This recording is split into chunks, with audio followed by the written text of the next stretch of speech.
Welcome back na naman dito sa aking channel. Panibagong araw, panibagong video na naman tayo ngayon. May ibabahagi na naman ako sa inyo ngayon na ritual. Ito'y simpleng gabay at simpleng pamamaraan at ito ay makakatulong sa inyo. At kung bago sa channel ko, ay huwag niyo pong kalimutang mag-subscribe at pindutin ang notification bell para palagi kayong updated sa mga videos na i-upload ko. Gusto mo ba na kahit malayo kayo sa isa't isa ng partner mo o ng mahal mo, na ikaw lang palagi ang laman ng kanyang puso't isipan?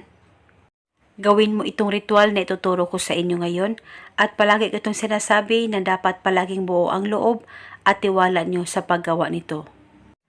Ang gagawin mo lamang ay napakasimple lamang. Kumuha ka lang ng kalahating basong tubig. Hawakan mo lamang ito.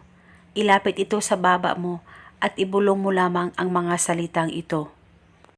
Pangalan at apelido.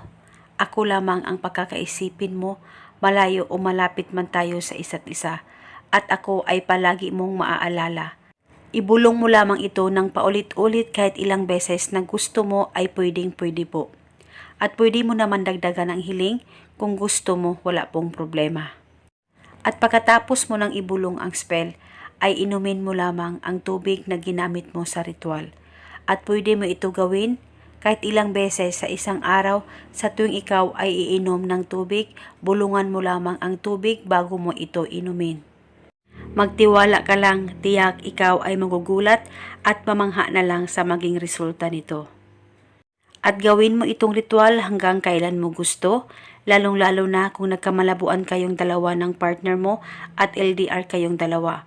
At pwede mo namang gawin itong ritual kahit okay naman kayong dalawa.